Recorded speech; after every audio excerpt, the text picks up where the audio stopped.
여러분이 이 영상을 다 볼 때쯤이면 우크라이나는 드론으로 러시아 목표물 60곳을 더 타격했을 겁니다. 우크라이나가 드론 전쟁에서 얼마나 뛰어난 실력을 보이고 있는지 의심이 들었다면 그 수치 하나만으로도 의심을 잠재우기에 충분할 겁니다. 우크라이나는 하늘을 완전히 뒤덮을 정도로 엄청난 규모의 공격을 퍼붓고 있습니다. 최전선과 그 너머에 있는 푸틴의 앞잡이들에게는 더 이상 태양이 비치지 않습니다. 그리고 지난 6개월은 러시아 군대에게 가장 어두운 시기였습니다. 우크라이나가 그 기간 동안 한 일은 역사에 남을 것입니다. 드론 전쟁의 달인들은 또 하나의 엄청난 이정표를 세웠는데 이것은 그들이 러시아 적들보다 얼마나 앞서 있는지를 보여줍니다. 우크라이나 국방장관 미하일로 페도로프는 6월 22일 텔레그램 게시물에서 우리에게 주요 수치를 알려줍니다. 페도로프는 올해 초부터 무인 시스템 부대가 80만 개가 넘는 확인된 적목표물을 타격했다고 밝힙니다. 정말 엄청난 숫자입니다. 그리고 이 모든 것이 확인된 사실임을 기억하세요. 즉, 우크라이나는 타격 목표물의 사진과 영상을 보유하며 이 자료들은 모두 델타 시스템에 업로드됐을 가능성이 높습니다. 80만 개의 목표물이 있다고 해서 80만 대의 드론이 있다는 뜻은 아닙니다. 많은 목표물이 여러 드론에 타격당했기 때문에 우크라이나는 러시아 군사 기획자들에게 완전한 재앙을 안기기 위해 수백만 대의 무인기를 사용했을 가능성이 높습니다. 그리고 그것이 러시아에 일어나고 있는 일을 설명하기에 완벽한 단어입니다. 왜냐하면 더 많은 수치가 있기 때문입니다. 페도로프는 2026년 초부터 우크라이나의 드론 공격으로 16만 7천 명의 러시아 점령군이 사망하거나 부상당했다고 주장합니다. 이건 역시 엄청난 숫자입니다. 이는 우크라이나 드론에 의해 매달 평균 약 2만 7,833명의 러시아군 사상자가 발생했다는 의미입니다. 6월, 아직 끝나지 않았다는 것도 기억하세요. 페도로프 발표 후 8일, 이 남아 평균치는 더 오를 가능성이 큽니다. 6월 22일, 유나이티드 24 미디어의 보도에 따르면 러시아군의 1위 병력 손실이 2025년 3월 이후 처음으로 한 달 내내 1000명을 넘었습니다. 보도에 따르면 6월 들어 거의 매일 러시아군의 손실이 1130명에서 1550명 사이였으며 이 기간 동안 단 3일 만이 1100명을 약간 넘는 손실을 기록했습니다. 여기서 간단한 계산을 해볼 수 있습니다. 그리고 몇 분 후에 더 많은 계산이 있을 예정이니 그 점을 기억해 주세요. 유나이티드 24 미디어가 인용한 범위의 중간값을 잡으면 6월 한 달 동안 러시아군의 1일 평균 사상자는 대략 1340명 정도가 됩니다. 페도로프는 현재 드론이 적의 90% 넘는 공격을 차지하므로 사상자 비율도 같다고 가정해 보겠습니다. 그렇게 계산하면 하루 평균 1206명이 됩니다. 그 숫자의 8을 곱하면 6월 말까지 드론으로 인한 추가 사상자가 9648명이라는 결과가 나옵니다. 방금 월 평균 수치가 더 오를 거라고 말씀드렸죠? 이 9648명의 사상자를 페도로프가 주장한 16만 7천명의 사망자 또는 부상자에 더하면 총 17만 6648명이 됩니다. 이 숫자를 2026년 상반기 6개월로 나누면 새로운 월 평균은 2만 9441명이 됩니다. 이는 푸틴에게 한 달 3만 명 가까이 사상자가 발생한다는 의미입니다. 그리고 이 모든 것은 드론 때문에 발생한 일입니다. 여기서 우리가 보는 것은 우크라이나 드론 전략의 지속적 고도화 결과입니다. 그리고 지금까지 2026년 5월은 그 막을 수 없는 드론 조종사 군단이 최대 성과를 기록한 달이었습니다. 6월 11일 우크라이나군 최고 사령관인 올렉산드르 시르스키는 우크라이나의 드론이 거의 18만 개의 군사 표적을 타격했다고 밝혔습니다. 이는 4월에 타격한 표적수보다 12.7% 증가한 수치입니다. 한 달이 하루 늘어도 이런 큰 증가는 설명되지 않습니다. 이것은 우크라이나가 갈수록 커지는 드론 우위를 더 키워가고 있다는 뜻입니다. 희생된 인명 외에도 이로 인해 러시아가 지출하는 돈도 엄청납니다. 6월 중 하루만 예로 들어보겠습니다. 6월 9일 유나이티드 24 미디어는 우크라이나의 지난 24시간 동안의 공격으로 러시아가 약 3억 3,100만 달러 상당의 장비를 잃었다고 보도했습니다. 이 손실에는 75문의 포병 시스템 2기에 방공 시스템 4대, 전차 5대의 장갑차, 그리고 4대의 다연장 로켓 시스템이 포함되어 있습니다. 우크라이나가 매일 러시아에 이만큼의 피해를 주지는 않겠지만 이날만 봐도 러시아는 매달 우크라이나에서 수십억 달러의 장비를 잃고 있음이 분명합니다. 이는 무정하고 잔인한 푸틴에게 사상자보다 더 큰 타격일 수 있습니다. 결국 푸틴은 사람들에게 관심이 없습니다. 하지만 러시아군의 돈줄을 치면 그 사이코패스가 갑자기 관심을 보입니다. 자, 저희는 영상 초반에 어떤 주장을 했습니다. 여러분이 이 영상을 다 볼 때쯤이면 우크라이나가 러시아의 표적 60개를 더 제거했을 거라고 말씀드렸죠. 그 수치가 뒷받침할까요? 알아봅시다. 페도로프는 2026년 6월 22일 기준으로 지금까지 80만 개의 표적을 제거했다고 주장했습니다. 그러니까 6월 22일까지 계산하면 총 173일이 됩니다. 80만 개의 표적을 173으로 나누면 하루 평균 약 4,624개의 표적이 타격된 셈입니다. 이렇게 계산하면 시간당 192개, 15분마다 48회가 조금 넘는 공격이 이루어진다는 결과가 나옵니다. 저희 영상은 보통 16분에서 18분 사이로 진행됩니다. 우리가 약간 과대평가했지만 차이는 크지 않습니다. 17분짜리 영상이라면 분당 약 3.38개의 속도로 총 57.6개의 러시아 목표물이 파괴되는 셈입니다. 이런 일을 하려면 얼마나 많은 드론이 필요한지 우리는 상상할 수 없습니다. 이 모든 것은 우크라이나가 드론 전략에 크게 의존함을 보여줍니다. 러시아는 이에 대해 답이 없습니다. 이제 숫자는 그만하죠. 머리가 어지럽네요. 우크라이나가 어디를 타격하는지 봅시다. 푸틴에게 문제는 단순한 사상자가 아닙니다. 청알바지 손실로 러시아 전선이 약화되지만 진짜 문제는 우크라이나가 드론으로 다양한 군사 목표물을 타격하고 있다는 점입니다. 페도로프는 기본적인 것들을 지적합니다. 인명 피해를 넘어서 우크라이나의 드론은 포병, 다연장 로켓 시스템, 방공망, 차량, 지휘소, 탄약고, 전자전기지, 심지어 러시아의 지상 로봇 플랫폼까지 타격하고 있습니다. 다시 말해 모든 것을 공격하고 있는 셈입니다. 그리고 여기에는 정유소나 저장고 같은 목표물이나 페도로프가 놀라운 수치를 공개하기 며칠 전 우크라이나가 러시아의 항구 하르키우에서 파괴한 보급용 페리 같은 것들은 포함되지도 않습니다. 이런 목표물들이 공격받는 걸 우리는 매일 직접 보고 있어 페도로프가 굳이 말하지 않아도 압니다. 6월 23일 유엔에는 우크라이나가 지난 24시간 동안 626대의 차량과 유조차를 파괴했다고 보도했습니다. 이는 하루 만에 세운 기록으로 우크라이나가 5월과 6월에 여러 번 기록을 세우고 경신한 결과입니다. 크림반도를 고립시키기 위해 설계된 물류봉쇄 작전이 엄청난 성과를 내고 있으며 우리는 매일 수백 대의 차량이 불타는 잔해에서 그 결과를 확인할 수 있습니다. 우크라이나 드론은 전선 뒤 300km까지 중간지대를 완전히 뒤덮고 있습니다. 이로 인해 차량 등 다양한 목표물 공격이 가능해졌으며 페도로프가 언급한 다른 대부분의 표적도 마찬가지입니다. 이제 전선의 러시아 인력과 장비만 위험한 것이 아닙니다. 우크라이나의 타격률이 이렇게 극적으로 증가하는 이유는 2026년 이 새로운 세대의 드론 시대를 열었기 때문입니다. 이제 러시아의 후방 근처에는 더 이상 안전한 곳이 없습니다. 이 중간 타격 작전은 러시아에 너무나 큰 피해를 주고 있어서 연료 부족을 초래하고 크렘린이 연료 수입을 고려하게 만들고 있습니다. 그런 일은 일어나선 안 됩니다. 러시아는 충분한 연료를 생산해 자국 수요를 충족하고 판매로 수십억 달러를 법니다. 우크라이나의 공격이 장거리 전선에서 더욱 강해지고 대규모 공격과 중간거리 학살도 이어지고 있습니다. 워싱턴 포스트는 우크라이나가 3월에 월간 장거리 드론 공격 기록을 경신했으며 7,000대가 넘는 무인기를 러시아 영토로 보냈다고 보도했습니다. 우크라이나는 이후에도 속도를 늦추지 않고 대규모 장거리 드론 공격으로 러시아를 압도하며 러시아 본토 깊숙이 침투하고 있습니다. 모스크바가 위협을 받고 있습니다. 6월 18일 러시아의 수도를 포함한 러시아와 점령지의 광범위한 지역을 덮친 공격에서 러시아 국방부는 단 24시간 만에 우크라이나 드론 992대를 격추했다고 주장했습니다. 전쟁의 모든 측면에서 그런 엄청난 규모가 있었기 때문에 우크라이나는 불과 6개월도 안 되는 기간에 80만 개의 표적을 타격할 수 있었습니다. 드론들은 계속해서 몰려오고 있습니다.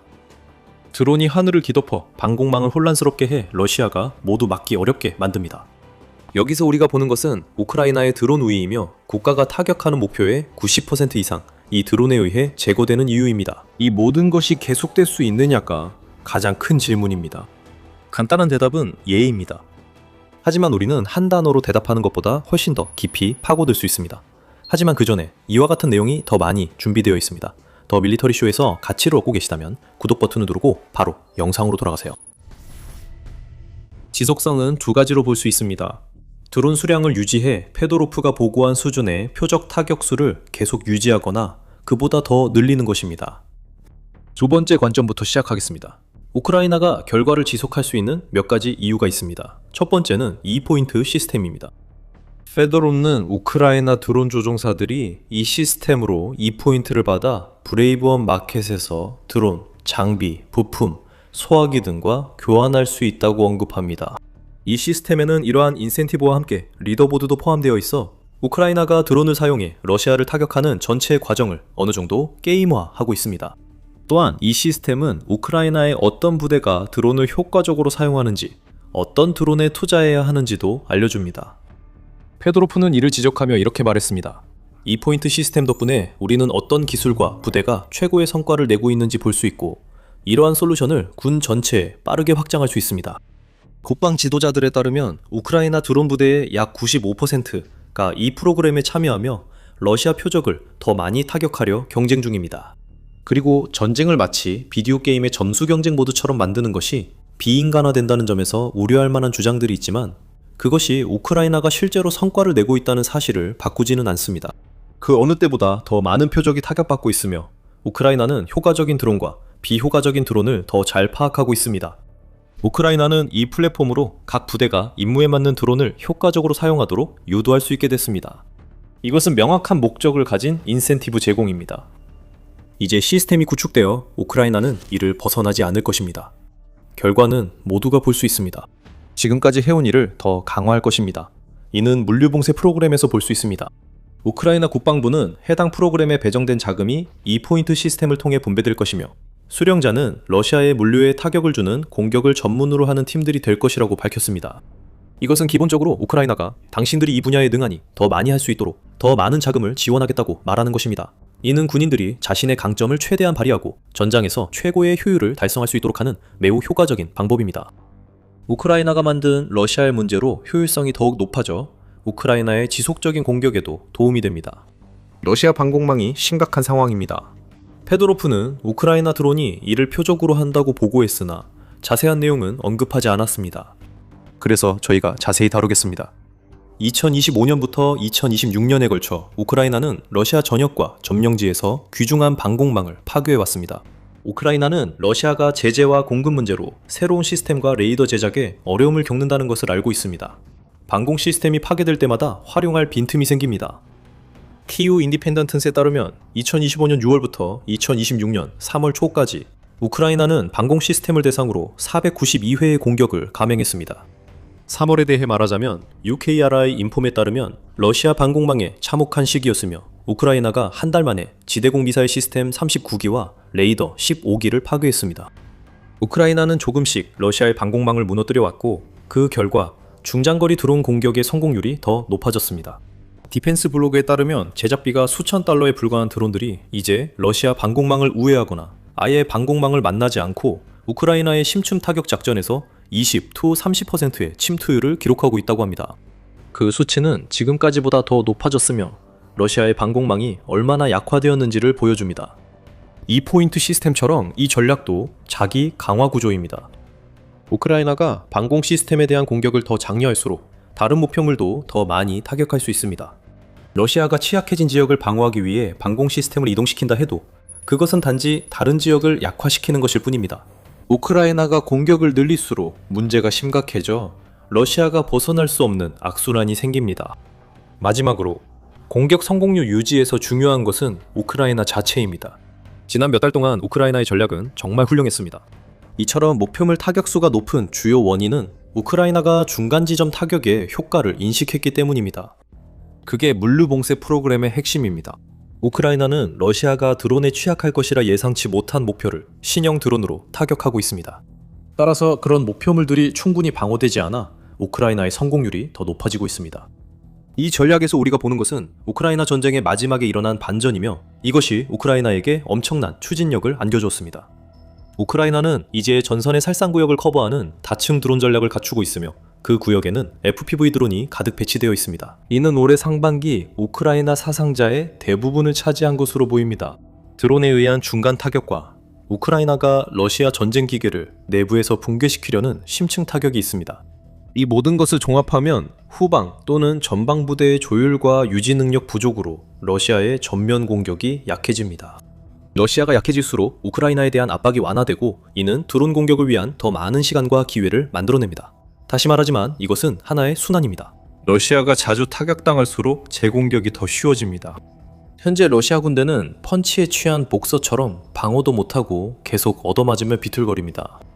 따라서 우크라이나는 2026년 상반기에 타격한 표적의 수를 전략과 새로운 형태의 공중전 접근 방식 측면에서 확실히 유지하고 더 늘릴 수 있을 것입니다.